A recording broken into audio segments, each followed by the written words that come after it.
So yeah, I'm driving to work right now. I'm not sure if all of you guys know this, but I do have a day job.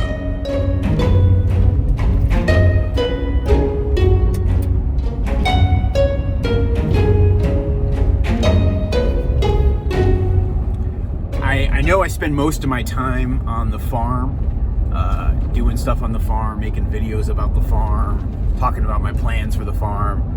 But despite all of that time and energy that actually does go to the construction of Goldshaw Farm, I do have a day job. And right now I am cruising through some back roads here in Vermont.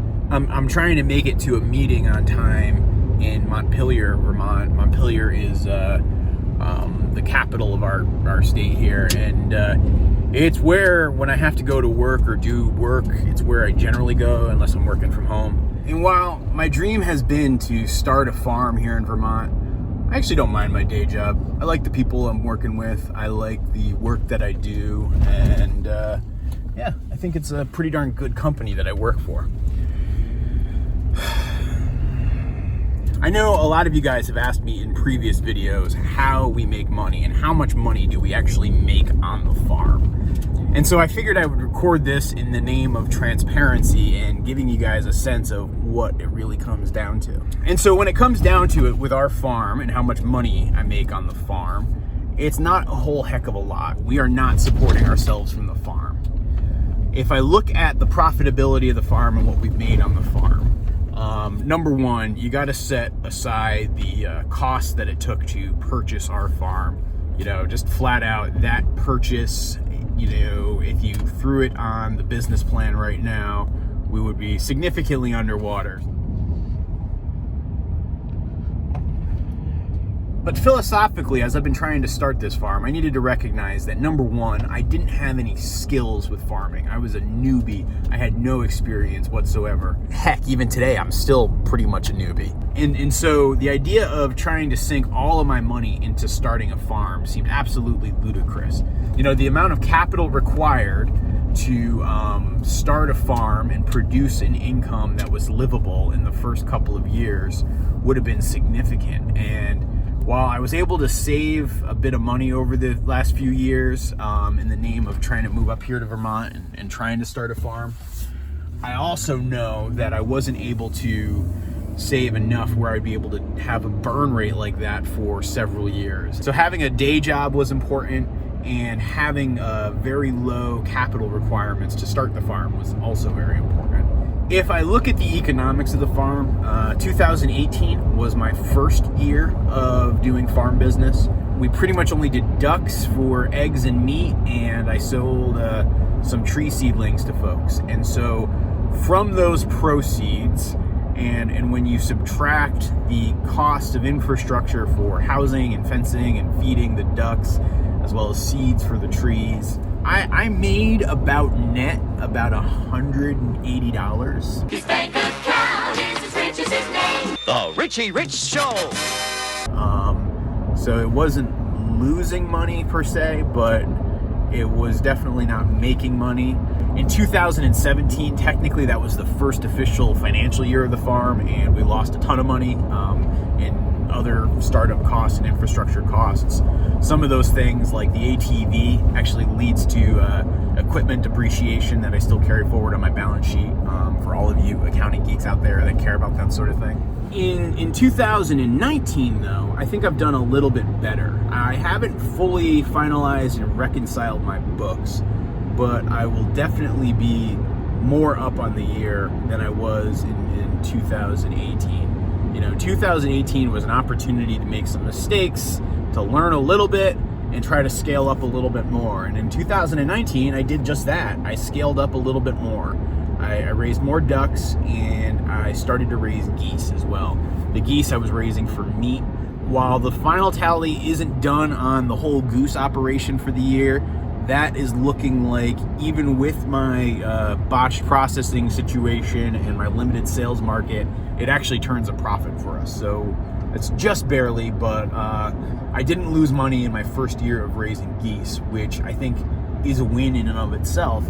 And I feel like I've walked away with a ton of valuable experience and knowledge. And I am seriously doing the research right now to try to find a way to scale up and build the operation. The other enterprise that I had going this year was I was raising ducks for eggs. Even though I took a real bad hit at the beginning of the season in the spring when the mink attacked my ducks, I was able to produce a fair amount of duck eggs. So let's say that that's like, I don't know, 72 eggs a week, roughly on average. And, you know, I was selling the eggs for about $5 a dozen. I was also able to find that over the course of a given week, I'd be able to sell probably maybe about 1 or 2 on average of those duck egg sets as hatching eggs. So hatching eggs require more care, more handling. You only want the cleanest eggs.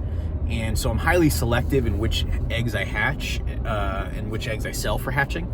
I can sell the hatching eggs for roughly 4 times as much as I can sell my eating eggs. And so that was a nice profit. And if I look at it month by month, less losses and expenses and everything I was doing with my big hatching experiment where I tried to get khaki Campbell ducks to hatch, I found that I was basically, if you look at it, from the months of May, June, July, August, September, and October. So from a revenue standpoint, that wasn't bad. I only harvested a couple of ducks for eating. I had to put several ducks down because of injuries and animal attacks. I lost a couple of other ducks because of animal attacks. And so, you know, that part was less than profitable. So it was really, I'll call it a net neutral in terms of raising ducks for meat this year. So if I'm really looking at it and trying to true it all up, and like I said, I will end up doing a video where I go into this in detail, but I probably netted maybe $400, $500. Got a head full of stacks, better grab an umbrella, I make it right, I make it right. That's covering all of my expenses and everything that I've been doing. I will take that money and, I don't know, maybe Allison and I will go on a little weekend away or something to celebrate, or I'll probably just end up sinking it back into the farm. That leads me to a situation where, you know, I'm not making a ton of money farming right now, and I am here today driving into Montpelier for some meetings because I have to work a day job, because that's where we get the money to support ourselves and earn a decent living, and that's also where I get the money to have the capital to invest in the farm. You know, my goal has always been to create a sustainable farm, one that is sustainable environmentally, one that is sustainable emotionally, where I'm not burning myself out, and one that's sustainable economically. And I believe that it's ultimately going to require a certain level of scale with the farm to be sustainable economically, but I don't want to try to scale up too soon, and I don't want to try to scale up until I'm ready. And so I figured I would just record this message for you guys as I'm doing this drive-in this morning, and I have a lot of windshield time to contend with, because I want to just be transparent, and I want to make sure you get a sense of where it's coming from. And while I probably end up working somewhere in the neighborhood of 40 to 50 hours a week on the farm trying to make things happen, I also end up working about 40 or 50 hours a week off the farm at a day job. And balancing that can be tough, but right now I'm not minding it. I'm having fun.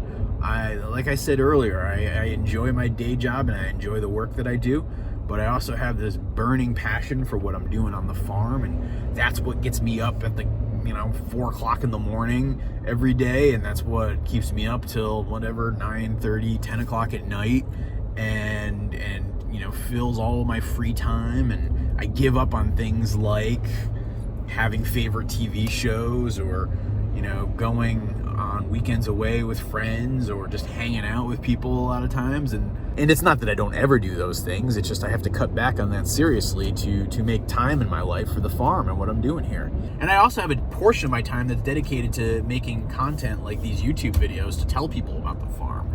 I think it's actually an important part of the farm business to be out there telling our story, showing people what we're doing, showing people what's going on, and in the name of trying to build an audience and a market for our farm products. I think sometimes farmers tend to overlook the marketing angle of things, and given that you know, my day job is actually within marketing, I personally believe it's really important. And so that's why you see me spend a lot of time making things like videos and really sharing our story with you guys. So that's all I had. Just a quick message. Wanted to give you that perspective as I drive in here to this meeting.